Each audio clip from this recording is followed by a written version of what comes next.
ತಾಲೂಕಿನ ಗುಂಡೇನಹಳ್ಳಿ ಗ್ರಾಮದ ಬಳಿ ಬೆಳಗಿನ ಜಾವ 3:30 ಗಂಟೆ ಸುಮಾರಿಗೆ ಕುರಿ ಮೇಕೆ ತುಂಬಿದ್ದ ಲಾರಿಗೆ ಕೆಎಸ್ಆರ್ಟಿಸಿ ಬಸ್ ಡಿಕ್ಕಿಯಾಗಿ 3 ಸಾವನ್ನಪ್ಪಿರುವಂತಹ ಘಟನೆ ನಡೆದಿದೆ. ಲಾರಿಯಲ್ಲಿದ್ದ 50 ವರ್ಷದ ಸೀನಪ್ಪ, 36 ವರ್ಷದ ನಾಜೀರ್ ಅಹಮದ್, 42 ವರ್ಷದ ಆನಂದ್ ಮೃತರು. ನೆಲಮಂಗಲ ಸಂಚಾರಿ ಪೊಲೀಸ್ ಠಾಣೆಯಲ್ಲಿ ಪ್ರಕರಣ ದಾಖಲಾಗಿದೆ.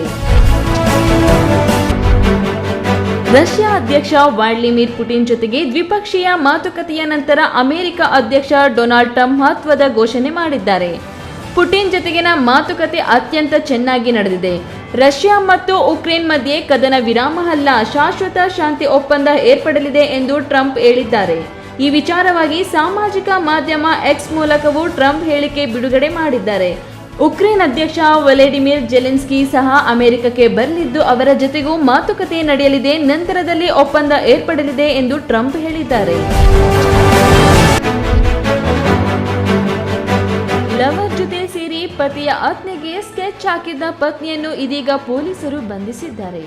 ಅನೈತಿಕ ಸಂಬಂಧದ ಗುಟ್ಟು ಬಯಲಾಗುತ್ತೆ ಎಂದು ಗಂಡನ ಕೊನೆಗೆ ಸ್ಕೆಚ್ ಹಾಕಿದ್ದ ಪತ್ನಿ ಮೀನಾಕ್ಷಿಯನ್ನು ಅರೆಸ್ಟ್ ಮಾಡಲಾಗಿದೆ. ಆ ಮೂಲಕ ಕಡೂರು ಪೊಲೀಸರ ನಿರಂತರ ತನಿಖೆಯಿಂದ 2 ತಿಂಗಳ ಬಳಿಕ ಹತ್ಯೆ ಕಹಾನಿಯ ಅಸಲಿ ಸತ್ಯ ಬಯಲಾಗಿದೆ. 55 ವರ್ಷದ ಮೀನಾಕ್ಷಿ ಮತ್ತು 33 ವರ್ಷದ ಪ್ರದೀಪ್ ಮಧ್ಯೆ ಲವ್ಲಿ ಡವಿ ನಡೆದಿತ್ತು. ಈ ಅನೈತಿಕ ಸಂಬಂಧದ ಗುಟ್ಟು ಎಲ್ಲಿ ಬಯಲಾಗುತ್ತೆ ಎಂದು ತನ್ನ ಗಂಡನ ಕೊಲೆಗೆ ಪತ್ನಿ ಸ್ಕೆಚ್ ಹಾಕಿದ್ದಳು. ಪ್ರದೀಪ್ ಜೊತೆಗಿನ ಅನೈತಿಕ ಸಂಬಂಧದ ಬಗ್ಗೆ ಇತ್ತ ಸುಬ್ರಹ್ಮಣ್ಯಗೂ ಅನುಮಾನ ಮೂಡಿತ್ತು. ಹೀಗಾಗಿ ಸುಬ್ರಹ್ಮಣ್ಯನನ್ನು ಹತ್ಯೆ ಮಾಡುವಂತೆ ಪ್ರದೀಪ್ಗೆ ಮೀನಾಕ್ಷಿ ತಿಳಿಸಿದ್ಲು. ಅವಳ ಸೂಚನೆ ಮೇರೆಗೆ ಸ್ನೇಹಿತರ ಜೊತೆ ಸೇರಿ ಪ್ರದೀಪ್ ಹತ್ಯೆ ಮಾಡಿದ್ದ. ಧರ್ಮಸ್ಥಳ ಆಸುಪಾಸಿನಲ್ಲಿ 1987ರಿಂದ 2025ರ ಅವಧಿಯಲ್ಲಿ 279 ಅನಾಥ ಶವಗಳನ್ನು ಹೂಳಲಾಗಿದೆ ಎಂಬ ಮಾಹಿತಿ ಆರ್ಟಿಐ ಮೂಲಕ ಬಹಿರಂಗವಾಗಿದೆ.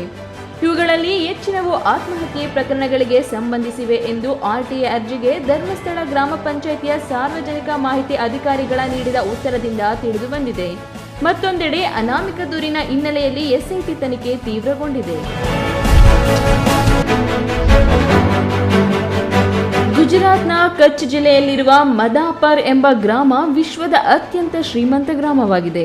ಒಂದು ಕಾಲದಲ್ಲಿ ಈ ಗ್ರಾಮದ ಜನರು ಮಣ್ಣಿನ ಮನೆಗಳಲ್ಲಿ ವಾಸಿಸುತ್ತಿದ್ರು. ಆದರೆ ಇಂದು ಪ್ರತಿಯೊಬ್ಬರು ತಮ್ಮದೇ ಆದ ಬಂಗಲೆಗಳು ಮತ್ತು ದೊಡ್ಡ ದೊಡ್ಡ ಮನೆಗಳನ್ನು ಹೊಂದಿದ್ದಾರೆ.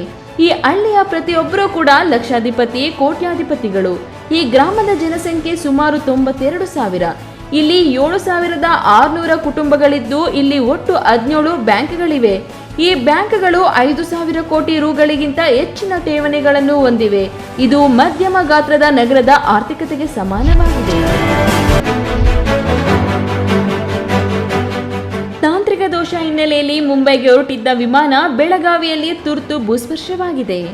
ಪೈಲಟ್ನ ಸಮಯ ಪ್ರಜ್ಞೆಯಿಂದ 48 ಮಂದಿ ಪ್ರಯಾಣಿಕರ ಜೀವ ಉಳಿದಿದೆ. ಸ್ಟಾರ್ ಏರ್ ಕಂಪನಿಯ ವಿಮಾನ ಶನಿವಾರ ಆಗಸ್ಟ್ 16 ಬೆಳಗ್ಗೆ ಬೆಳಗಾವಿಯಿಂದ ಮುಂಬೈಗೆ ಹೊರಟಿತ್ತು. ಬೆಳಗಾವಿ ವಿಮಾನ ನಿಲ್ದಾಣದಿಂದ ಟೇಕ್ ಆಫ್ ಆದ ಮೇಲೆ ವಿಮಾನದ ಇಂಜಿನ್ನಲ್ಲಿ ತಾಂತ್ರಿಕ ದೋಷ ಕಂಡಿದೆ. ಕೂಡಲೇ ಅಲರ್ಟ್ ಆದ ಪೈಲಟ್ 15 ನಿಮಿಷಗಳಲ್ಲೇ ಮತ್ತೆ ಬೆಳಗಾವಿ ವಿಮಾನ ನಿಲ್ದಾಣದಲ್ಲಿ ವಿಮಾನವನ್ನು ಲ್ಯಾಂಡ್ ಮಾಡಿದ್ದಾರೆ.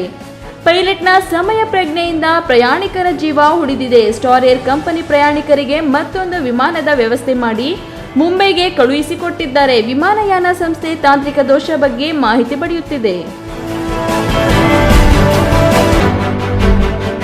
ಅಮೆರಿಕದ ಸುಂಕ ನೀತಿಯಿಂದಾಗಿ ಭಾರತವು ರಷ್ಯಾದಿಂದ ತೈಲ ಆಮದು ಮಾಡಿಕೊಳ್ಳುವುದನ್ನು ನಿಲ್ಲಿಸಿದೆ ಎಂದು ಅಮೆರಿಕದ ಅಧ್ಯಕ್ಷ ಡೊನಾಲ್ಡ್ ಟ್ರಂಪ್ ಹೇಳಿಕೊಂಡಿದ್ದಾರೆ. ಆದರೆ ಭಾರತ ಸರ್ಕಾರ ಈ ಬಗ್ಗೆ ಅಧಿಕೃತ ಹೇಳಿಕೆ ನೀಡಿಲ್ಲ. ಇದರೊಂದಿಗೆ ಭಾರತ ಮತ್ತು ಪಾಕಿಸ್ತಾನ ನಡುವಣ ಯುದ್ಧವನ್ನು ತಾನೇ ನಿಲ್ಲಿಸಿದ್ದು ಎಂದು ಬಡಾಯಿ ಕೊಚ್ಚಿಕೊಳ್ಳುತ್ತಲೇ ಇರುವ ಟ್ರಂಪ್ ಇದೀಗ ಮತ್ತೊಂದು ಸುಳ್ಳು ಹೇಳುತ್ತಿದ್ದಾರೆಯೇ ಎಂಬ ಅನುಮಾನವೂ ಮೂಡಿದೆ. ಅಲಾಸ್ಕಾದಲ್ಲಿ ರಷ್ಯಾದ ಅಧ್ಯಕ್ಷ ವ್ಲಾಡಿಮಿರ್ ಪುಟಿನ್ ಅವರ ಭೇಟಿಯ ಟ್ರಂಪ್ ಈ ಹೇಳಿಕೆ ನೀಡಿದ್ದಾರೆ. ಪುಟಿನ್ ಅವರೊಂದಿಗಿನ ಅವರ ಸಂಭಾಷಣೆಯು ಮುಖ್ಯವಾಗಿ ಉಕ್ರೇನ್ ಬಗ್ಗೆ ಕೇಂದ್ರೀಕರಿಸಿತ್ತು. ಮಂಡ್ಯ ಅಬಕಾರಿ ಇಲಾಖೆಯಲ್ಲಿ ಭ್ರಷ್ಟಾಚಾರ ಮಿತಿಮೀರಿದೆ. AI7 ಲೈಸೆನ್ಸ್ ನೀಡಲು 60 ಲಕ್ಷ ಲಂಚಕ್ಕೆ ಬೇಡಿಕೆ ಇಟ್ಟ ಗಂಭೀರ ಆರೋಪ ಮಂಡ್ಯ ಅಬಕಾರಿ ಇಲಾಖೆ ಡಿಸಿ ವಿರುದ್ಧ ಕೇಳಿಬಂದಿದೆ. ಮಂಡ್ಯ ಅಬಕಾರಿ ಇಲಾಖೆ ಸದಾ ಒಂದಿಲ್ಲೊಂದು ವಿವಾದಗಳಿಂದ ಸುದ್ದಿಯಾಗುತ್ತಲೇ ಇರುತ್ತದೆ. ಇದೀಗ ಮಂಡ್ಯ ಅಬಕಾರಿ ಇಲಾಖೆಯ ಜಿಲ್ಲಾಧಿಕಾರಿ ನಾಗಾಶಯನ ಅವರು AI7 ಲೈಸೆನ್ಸ್ ನೀಡಲು 60 ಲಕ್ಷ ಲಂಚಕ್ಕೆ ಬೇಡಿಕೆ ಇಟ್ಟ ಆರೋಪ ಎದುರಿಸುತ್ತಿದ್ದಾರೆ. KR ಪೇಟೆಯ ಸುಂದರ್ ಎಂಬುವವರು ಈ ಕುರಿತು ಲೋಕಾಯುಕ್ತಕ್ಕೆ ದೂರು ನೀಡಿದ್ದಾರೆ. ಹಿಂದೂ ಧರ್ಮೀಯರು ಶ್ರೀಕೃಷ್ಣನನ್ನು ಆರಾಧಿಸುವ ಪೂಜಿಸುವ ಸಂಪ್ರದಾಯವನ್ನು ಅನಾದಿ ಕಾಲದಿಂದಲೂ ಪಾಲಿಸುತ್ತಿದ್ದಾರೆ. ಜಗತ್ತಿನಲ್ಲಿ ಅಧರ್ಮ ಹೆಚ್ಚಾದಾಗ ಎಲ್ಲ ಕಾಲಕ್ಕೂ ಸಂಭವಾಮಿ ಯುಗೆ ಯುಗೆ ಎಂದು ಹೇಳಿ ಧರ್ಮೋದ್ಧಾರಕವಾಗಿ ಜಗದೋದ್ಧಾರಕನಾಗಿ ನಿಂತರು ಶ್ರೀಕೃಷ್ಣ. ಧರ್ಮವನ್ನು ರಕ್ಷಿಸುವ ನಿಟ್ಟಿನಲ್ಲಿ ಭಗವಾನ್ ವಿಷ್ಣುವಿನ 8ನೇ ಅವತಾರವಾಗಿರುವ ಕೃಷ್ಣ ಸಾವಿರಾರು ಗೋಪಿಕ ಸ್ತ್ರೀಯರಿಗೆ ರಕ್ಷಣೆ ಕೊಟ್ಟನು. ಕುರುಕ್ಷೇತ್ರ ಯುದ್ಧದಲ್ಲಿ ಪಾಂಡವರು ಕೌರವರ ಯುದ್ಧದಲ್ಲಿ ಧರ್ಮ ರಕ್ಷಣೆ ಕರ್ತವ್ಯ ಮಾಡುವುದರಲ್ಲಿ ಶ್ರೀಕೃಷ್ಣ ಪ್ರಮುಖ ಪಾತ್ರ ವಹಿಸಿದ್ದಾರೆ ಎಂದು ಡಿಸಿ ರವೀಂದ್ರ. ಗುಡಿಬಂಡೆ ಪಟ್ಟಣದ ಸಂತೆ ಬೀದಿಯ ವೆಂಕಟರಮಣ ಸ್ವಾಮಿ ಬ್ರಹ್ಮರಥೋತ್ಸವ ಶನಿವಾರ ಸಕಲ ಪೂಜಾ ಕೈಂಕರ್ಯಗಳೊಂದಿಗೆ ಅಪಾರ ಸಂಖ್ಯೆಯ ಭಕ್ತರ ಸಮೂಹದಲ್ಲಿ ನೆರವೇರಿತು.